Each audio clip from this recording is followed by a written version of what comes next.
নমস্কাৰ, এই মুহূৰ্তত দিব বিশেষ অত্যন্ত গুৰুত্বপূৰ্ণ খবৰ। হোজাই জামিয়া অসম দাৰুল হাদিছ জয়নগৰৰ মানৱীয় পদক্ষেপ। উজনি অসমৰ বানপীড়িত ৰাইজৰ কাষত থিয় দিছে হোজাই জিলাৰ জামিয়া অসম দাৰুল হাদিছ জয়নগৰে। মাদ্ৰাছাখনৰ নিজা পুঁজিৰ পৰা 5 লাখ টকাৰ বান সাহায্য আগবঢ়াই বিভিন্ন বানাক্ৰান্ত অঞ্চলত দুৰ্গত পৰিয়ালসমূহৰ মাজত অত্যাৱশ্যকীয় সামগ্ৰী বিতৰণ কৰা হয়। বিতৰণ কৰা সামগ্ৰীৰ ভিতৰত আছিল চিৰা, কাপোৰ, চেণ্ডেল, মমবাতি আৰু শিশু খাদ্য, যিবোৰ বানপীড়িত লোকসকলৰ বাবে বিশেষভাৱে প্ৰয়োজনীয়।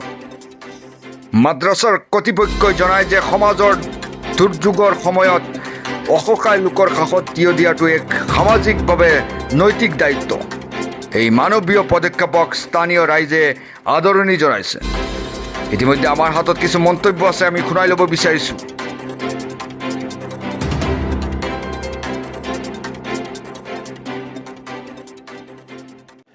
কৰা নাই, এবাৰ কৰিছে আৰু বহুত বহুত বহুত ভাল লাগিছে। এবাৰ বহুত ভাল কাম কৰিছে। উজনি অসমৰ পৰা জয়নগৰ এখন সৰ্ববৃহৎ উত্তৰ পূব ভাৰতৰ মাদ্ৰাছা আল জামিয়া দাৰুল হাদিছ জয়নগৰ ফকীৰ ডন চাহেবে প্ৰতিষ্ঠা কৰা মাদ্ৰাছাখনৰ শিক্ষক আৰু পৰিচালনা সমিতিৰ দ্বাৰা যি আজি বানপীড়িত বৰ্ণাঢ্যসকলক সহায় কৰিবৰ কাৰণে শিৱসাগৰ চন্তকৰ তেতেলীগুৰিত আহি উপস্থিত হৈছে জামে মছজিদৰ সন্মুখত।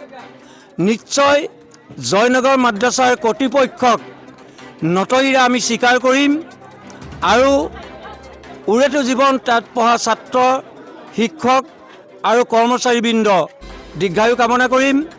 আল্লাহ পাকে মাদ্ৰাছাক বৰকত দিয়ক। লাগে মাদ্ৰাছাই সদায় আমাৰ কাৰণে দোৱা কৰিব, এনেকুৱা দুৰ্যোগ যাতে আৰু নাহে। গতিকে নিশ্চয় আপোনালোকে দেখিছে ইয়াত কি অৱস্থা হৈছে, মানুহক নিজে দি গম পোৱা গৈছে।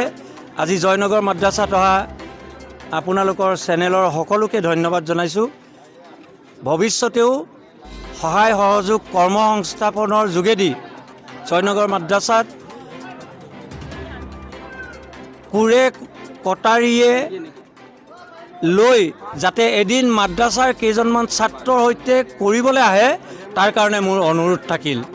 মাদ্ৰাছাৰ ছাত্ৰ কেইজনমান লৈ এক আদৰ্শ স্বৰূপ হ'ব বুলি ভাবিলোঁ মই। ইয়াকে কৈ মোৰ বক্তব্য সামৰণি মাৰিম।